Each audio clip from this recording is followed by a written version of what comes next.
இஸ்ரேல்ல தேர்தலும் அறிவிக்கப்பட்டிருக்கக்கூடிய இந்த சூழல்ல இஸ்ரேலிய ஆக்கிரமிப்பாளர்கள் இஸ்ரேலுடைய ஆளுகிற பெஞ்சமின் நெதன்யாகுவினுடைய அரசு நாங்கள் 15 அம்ச கோரிக்கைகள் பிரகாரம் காசாவுக்குள் கொண்டு வரப்பட்ட சமாதானத்தை ஏற்றுக்கொள்ளவில்லை என்று அறிவித்திருக்கிறார்கள். காசாவை பாலஸ்தீனர்கள் ஆள்வதற்கு தரமாட்டோம், இஸ்ரேலுடைய அடிமைகளாக இஸ்ரேலுடைய கண்ட்ரோலுக்கு கீழே தான் அவங்க இருக்கணும் என்றுதான் இஸ்ரேலுடைய முழுமையான எதிர்பார்ப்பு என்பது இதிலிருந்து தெரிய வருகிறது என்று சொல்லி முகமது அல் மாஸ்ரி இன்றைக்கு அல் ஜசீராவுக்கு தெரிவிக்கக்கூடிய ஆய்வு தகவல்களில் சொல்லி இருக்கிறார். ஈரானுடைய அதிபர் மசூத் பெசக்ஷியனுக்கும் ஈரானுடைய ஆன்மீக தலைவராக இருக்கிற ஆயத்துல்லா முஜ்தபா அலி காமனிக்கும் இடையில கிட்டத்தட்ட 7 மணி நேர சந்திப்பொன்று நடைபெற்ற செய்திகள் வெளியாகி இருக்கிறது.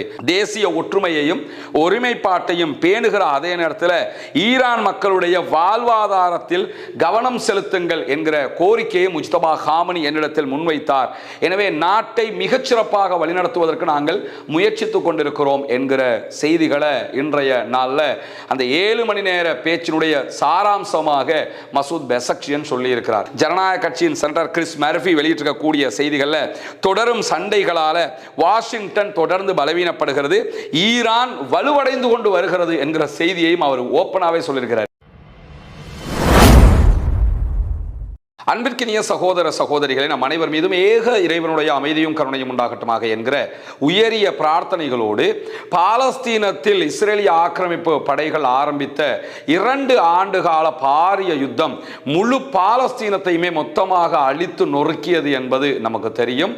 அதற்கு பிறகு ஒரு யுத்த நிறுத்த ஒப்பந்தம் கொண்டு வரப்பட்டாலும் யுத்த நிறுத்தத்தை மீறியும் இஸ்ரேலிய ஆக்கிரமிப்பு படைகள் காசாவுக்குள்ள தாக்குதல்களை தொடர்ந்து நடத்தி கொண்டு வருகிறார்கள். அந்த அடிப்படையில் கடந்த 24 மணி நேரங்களுக்குள்ளாக இஸ்ரேல் காசாவில் நடத்திய தாக்குதல்களில் 6 அப்பாவிகள் கொல்லப்பட்டிருக்கிறார்கள், ஷஹீதாகி இருக்கிறார்கள் என்கிற கவலைக்குரிய செய்திகள் வெளியாகி இருக்கிறது. இப்படியான சூழல்ல தான் காசாவில் தங்கள் கைவசம் இருக்கக்கூடிய ஆயுதங்களை ஒரு தேசிய குழுவிடத்தில் ஒப்படைப்பதற்கு தயார் என்று பாலஸ்தீன விடுதலை போராட்ட அமைப்புகள் அறிவித்திருக்கிறார்கள். பாலஸ்தீனத்திற்குள் அமெரிக்காவினுடைய தலையீட்டினால் கொண்டு வரப்பட்ட சமாதான உடன்படிக்கையில் இருக்கிற 15 அம்ச தீர்மானங்களில் ஒன்றாக இதுவும் குறிப்பிடப்பட்டிருந்தது. அந்த அடிப்படையில் தான் பாலஸ்தீன விடுதலை போராட்ட அமைப்பினர் தங்களுடைய ஆயுதங்களை தேசிய குழு ஒன்றிடத்தில் ஒப்படைப்பதாக ஒப்புக்கொண்டார்கள்.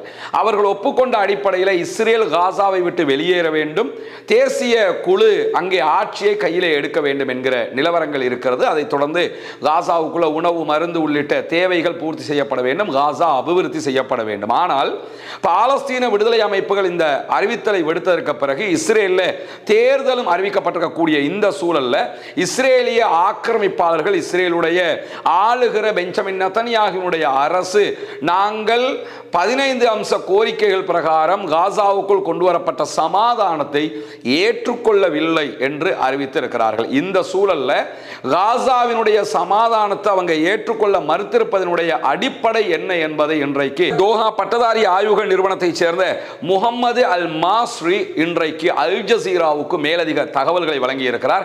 அவர் சொல்லக்கூடிய விவகாரங்களில் முதன்மையாக சொன்ன செய்தி என்னன்னு கேட்டா, பாலஸ்தீனத்திற்குள்ள ஒரு சுயாட்சியை இஸ்ரேல் விரும்பவில்லை என்பதுதான் இதனுடைய சுருக்கம் அப்படிங்கிறார். காரணம் என்னன்னு கேட்டா, காசாவினுடைய ஆயுதங்கள் காசாவிலே இருக்கக்கூடிய ஒரு குழுவிடத்தில் ஒப்படைக்கப்பட போகிறது, அந்த குழு காசாவை ஆளப்போகிறது. எனவே ஏதோ ஒரு வகையில் ஒரு சுயாட்சி காசாவுக்குள் கிடைக்க போகிறது. இது கட்டங்கட்டமாக காசாவினுடைய சுதந்திரத்தை நோக்கிய பயணமாகவும் மாறக்கூடும். இதையெல்லாம் அனுமானித்து தான் பாலஸ்தீன விடுதலை போராட்ட அமைப்புகள் தங்களுடைய ஆயுதத்தை இஸ்ரேல் ஒப்படைக்க முடியாது, அமெரிக்கா ஒப்படைக்க முடியாது, வேறு எந்த நாட்டிடத்தில் கொடுக்க முடியாது, எங்க நாட்டை சேர்ந்த ஒரு தேசிய குழுவிடத்திலேயே நாங்க ஒப்படைக்கிறோம் அப்படின்னு சொல்லி ஒப்படைச்சிருந்தாங்க. இதெல்லாம் புரிஞ்சு கொண்ட காரணத்தினால தான் பாலஸ்தீன விடுதலை போராட்ட அமைப்புகள் தங்களுடைய ஆயுதங்களை இஸ்ரேல் கொடுக்க முடியாது, அமெரிக்கா கொடுக்க முடியாது, வேற யார்ட்டையும் நாங்கள் கொடுக்க முடியாது, காசாவுக்குள்ளேயே இருக்கக்கூடிய ஒரு தேசிய குழுவிடத்தில் ஒப்படைக்கிறோம் என்று சொன்னார்கள். ஏன்னா அவங்கள்ட்ட ஒப்படைச்சா அவங்கள்ட்ட ஒப்படைக்கிறதும் இவங்க வச்சுக்கிறதும் ஒன்று என்கிற அடிப்படையில் அந்த காரியங்களை அவங்க முன்னெடுத்தாங்க. அதை தாண்டி எதிர்வருகிற காலங்களில் காசா ஒரு சுதந்திர பாலஸ்தீனத்தை நோக்கி போவதற்கான வழியாக இது இருக்கிறது என்பதையெல்லாம் அவதானித்து தான் இந்த இடத்துக்கு வந்தாங்க. இதையெல்லாம் இவர்கள் எப்படி புரிந்து கொண்டார்களோ அதே அடிப்படையில் இஸ்ரேலும் புரிந்து கொண்டிருக்கிறது என்கிற செய்திகளின் அடிப்படையில் தான் 15 அம்ச சமாதான திட்டத்தை நாங்கள் ஏற்றுக்கொள்ள முடியாது என்று அவர்கள் சொல்லியிருக்கிறார்கள். சுருக்கமாக காசாவை பாலஸ்தீனர்கள் ஆள்வதற்கு தரமாட்டோம், இஸ்ரேலுடைய அடிமைகளாக இஸ்ரேலுடைய கண்ட்ரோலுக்கு கீழே தான் அவங்க இருக்கணும் என்றதுதான் இஸ்ரேலுடைய முழுமையான எதிர்பார்ப்பு என்பது இதிலிருந்து தெரிய வருகிறது என்று சொல்லி முகமது அல் மாஸ்ரி இன்றைக்கு அல் ஜசீராவுக்கு தெரிவிக்கக்கூடிய ஆய்வு தகவல்களில் சொல்லி இருக்கிறார். அதை தாண்டி இன்றைக்கு வெளியாகி இருக்கக்கூடிய பல முக்கியமான செய்திகளில் முதன்மையான இன்னும் ஒரு செய்தி என்னன்னு கேட்டா, இஸ்ரேலிய படைகளும் அமெரிக்காவினுடைய ஆக்கிரமிப்பு படைகளும் இணைந்து ஈரான் மீது தாக்குதல் நடத்தியது நமக்கு தெரியும். 40 நாள் யுத்தம், அதைத் தொடர்ந்து மீண்டும் ஒரு 12 நாள் சண்டை என்று இந்த சண்டைகள் எல்லாவற்றிலும் அமெரிக்காவும் இஸ்ரேலும் தோல்வி அடைந்து விட்டன. இப்பொழுது தோல்வி அடைந்ததற்கு பிறகு அவர்கள் செய்யக்கூடிய ஒரு முக்கியமான காரியம் என்னன்னு கேட்டா, ஈரானை முற்றுகையிட்டு இருக்கிறது அமெரிக்கா. அமெரிக்காவினுடைய கிட்டத்தட்ட 19 மிக பாரிய யுத்த கப்பல்கள் ஈரானை முற்றுகையிட்டு இருக்கிறார்கள். இந்த கப்பல்களினூடாக இதுல பல விமானம் தாங்கி கப்பல்கள் இருக்கிறது, ஈரானோடு யுத்தத்திற்காக அனுப்பப்பட்ட கப்பல்கள். இதனைத் தொடர்ந்து அமெரிக்காவிலிருந்து அமெரிக்க படைகளுக்கு சொந்தமான USS ராஸ் என்கிற மிக பிரம்மாண்டமான விமானம் தாங்கி தாக்குதல் யுத்த கப்பலும் மத்திய கிழக்கை வந்தடைந்திருக்கிறது. இது ஈரானுக்கு எதிரான முற்றுகைக்காக வந்திருக்கிறது என்று சொல்லப்படுகிறது. ஈரானுக்கு எதிரான முற்றுகைக்காக ஆல்ரெடி பாரிய விமானம் தாங்கி கப்பல்கள் இருக்கிற போது இந்த கப்பலும் எதற்கு என்கிற கேள்விகள் இருக்கிறது. இந்த கப்பல்கள் வந்ததிலிருந்து மத்திய கிழக்கில் மீண்டும் ஒரு போர் பதற்றம் உருவாகி இருக்கிறது. மீண்டும் அமெரிக்காவுக்கும் ஈரானுக்கும் இடையில் ஒரு பாரிய யுத்தம் நிகழுமோ என்கிற அச்சங்கள் உருவாகி இருக்கக்கூடிய சூழல்ல ஆல்ரெடி ஹொர்முஸ் மூடப்பட்டிருக்கிறது, மறுபக்கம் ரெட் சீல பாபல் பந்தம் மூடப்பட்டிருக்கிறது. அரபு நாடுகளுக்கு பிசினஸ் பண்ண முடியாம உலக நாடுகள் எல்லாமே பெட்ரோல் விலை உயர்வால் தத்தளித்துக் கொண்டிருக்கக்கூடிய சூழல்ல இப்படியான செயல்பாடுகளை அமெரிக்கா தற்போது முன்னெடுக்க ஆரம்பித்திருக்கிறது. இந்த நிலையில தான் இன்றைக்கு ஈரானுடைய வெளிவிவகார அமைச்சின் ஊடக பேச்சாளர் இஸ்மாயில் பகாய் வெளியிட்டிருக்கக்கூடிய அறிவிப்புகள்ல பாகிஸ்தானிடம் இருந்து ஈரானுடைய சபாநாயகர், நாடாளுமன்ற சபாநாயகர் முகமது பாகர் ஹலீபாவுக்கும் அதே போன்று வெளியுறவு அமைச்சராக செயல்படுகிற ஃபாரின் மினிஸ்டர் அப்பாஸ் அராக்சி அவர்களுக்கும் அழைப்பு வந்திருக்கிறது. சமாதான பேச்சுவார்த்தைகளை மீண்டும் தொடங்குவதற்காக இஸ்லாமாபாத்துக்கு பேச்சுவார்த்தைக்கு வாருங்கள் என்று பாகிஸ்தான் அழைக்கிறது என்கிற செய்திகளை சொல்லியிருக்கிறார். சொல்லிவிட்டு மேலதிகமாக, ஆனால் அந்த பேச்சுவார்த்தைகளில் பங்கெடுப்பதா இல்லையா, பங்கெடுப்பதாக இருந்தால் எப்பொழுது பங்கெடுப்பது என்பது தொடர்பாக இன்னும் ஈரான் எந்த முடிவுகளையும் எடுக்கவில்லை என்பதையும் மேலதிகமாக சொல்லியிருக்கிறார். அதே நேரம் இன்றைக்கு பத்திரிகையாளர்கள் துருக்கி, சவுதி அரேபியா, பாகிஸ்தானுக்கு இடையிலான 3 நாடுகளுடைய ராணுவ ஒத்துழைப்பு மக்கா ஒப்பந்தம் தொடர்பாக ஈரானிடத்தில் கேள்வி எழுப்புகிற போது அதற்கும் ஈரானுடைய வெளிவிவகார அமைச்சின் ஊடக பேச்சாளராக இருக்கக்கூடிய இஸ்மாயில் பகாய் சொல்லுகிற நேரத்தில் அவரிடத்தில் கேள்வி கேட்கும் போதே இது ஒரு இஸ்லாமிக் நேட்டோ என்று அடையாளப்படுமா என்றும் கேட்டிருந்தார்கள். அதற்கு அவர் நேரடியாகவே என்ன பதில் சொன்னார்னு கேட்டா, ஆக்கிரமிப்பு நோக்கத்தை கொண்ட படைப்பிரிவுகள் அரபு நாடுகளுக்கு தேவையற்றது, தங்களை பாதுகாத்துக் கொள்ள, பிராந்தியங்களை பாதுகாத்துக் கொள்வதற்கு அரபு நாடுகள் இந்த மாதிரியான முயற்சிகளை செய்ய வேண்டும் என்கிற கருத்துப்பட தான் சொல்லியிருக்கிறார். அவர்களுடைய ஒத்துழைப்பை அவர் டோட்டலாக நிராகரிக்கவில்லை. இதே நேரத்தில் நேட்டோ என்கிற அந்த வார்த்தைக்கு அவர் ஒரு பதிலை சூடாக கொடுத்திருப்பதாக நம்ம புரிய முடிகிறார். அதே நேரத்தில் இன்றைய நாள் ஈரானுடைய ஜனாதிபதி மசூத் பெஸக்ஷியன் தெஹரான் பல்கலைக்கழக மாணவர்களுக்கு மத்தியிலே உரையாற்றி இருந்தார். உரையாற்றும் போது நவீன வளர்ச்சிகள் தொடர்பாக எல்லாம் அவர் பேசியிருந்தார். பேசுகிற நேரத்தில் தான் ஈரான் மீதும் ஈரானுடைய திட்டங்கள் மீதும் ஈரானுடைய அப்பாவி பொதுமக்கள் மீதும் அமெரிக்காவும் இஸ்ரேலும் தாக்குதல்கள் நடத்துகிற போது செயற்கை நுண்ணறிவு AI தொழில்நுட்பத்தை பயன்படுத்தினார்கள். AI தொழில்நுட்பம் மூலமாகத்தான் நாம் பெருவாரியாக அளிக்கப்பட்டிருக்கிறோம் என்கிற செய்திகளை எல்லாம் பேசினார். பேசுகிற நேரத்தில் என்ன சொன்னார்னு கேட்டால், செயற்கை நுண்ணறிவு தகவல்கள், உளவு வலையமைப்புகள், கூலி படை இவர்களை எல்லாம் வைத்துக் கொண்டுதான் இந்த தாக்குதல்களை நடத்தினார்கள். இவர்களுடைய உள்நாட்டு பிரதிநிதிகளாக இருந்த அத்தனை பேரையுமே நாங்கள் தட்டி தூக்கிட்டோம், அரெஸ்ட் பண்ணிட்டோம்.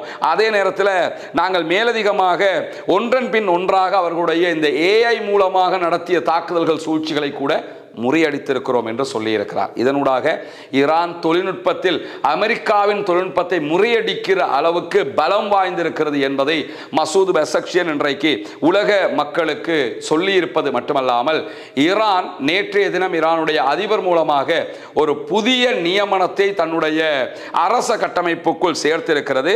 IRGC-யினுடைய முன்னாள் தலைமை தளபதியாக செயல்பட்ட மொஹ்சின் ரெசாயி என்கிறவரை ஈரானுடைய புதிய பாதுகாப்பு தலைவராக ஈரான் ஈரானுடைய அதிபர் மசூத் பெசக்ஷியன் நியமித்திருக்கிறார். மொஹ்சின் ரஸாயியை பொறுத்தவரையில் ஐஆர்ஜிசியினுடைய முன்னாள் தலைவராக அவர் செயல்பட்டது மட்டுமல்லாமல் புரட்சிகர பாதுகாப்பு படை ஐஆர்ஜிசிக்கும் அதே போன்று அரசாங்கத்தினுடைய மத தலைவர்களுக்கு, அரசாங்கத்தில் ஈரானுக்குள்ள ரெண்டு விதமான கட்டமைப்பு இருக்குது. அரசியல் தலைவர்கள் ஒரு சாரார் இருக்கிறாங்க, மத தலைவர்கள் என்கிற ஒரு சாரார் இருக்கிறாங்க. இந்த மத தலைவர்களுக்கும் அரசியல் தலைவர்களுக்கும் இடையில ஒரு ஒருங்கிணைப்பாகவும் இதை பார்க்க முடிகிற அதே நேரத்தில் ஜனாதிபதிக்கும் ஐஆர்ஜிசிக்கும் இடையிலான ஒரு பாரிய ஒத்துழைப்பாகவும் இதை பார்க்க முடிகிறது. எது எப்படி போனாலும் ஈரானில் இருக்கக்கூடிய பல அரசியல் தலைவர்கள் ஐஆர்ஜிசியினுடைய அதிகாரிகளாக இருந்து அரசியல்வாதிகளாக மாற்றம் பெற்றவர்கள் தான். அதில் மசூத் பெசக்ஷியன் மட்டும் கொஞ்சம் விதிவிலக்காக செயல்படுகிறவர், மற்ற எல்லோருமே இப்படியாக உருவாக்கப்பட்டவர்கள் தான். எனவே ஈரானுக்குள்ள கடும் போக்குவாதம் முற்றுகிறது என்கிற பார்வையும் சர்வதேச அளவில் இல்லாமல் இல்லை. ஏன்னா ராணுவ ரீதியாகவே முடிவெடுக்கிறவங்க பல பேர் முடிவெடுக்கக்கூடிய இடத்துக்கு வந்துட்டாங்க.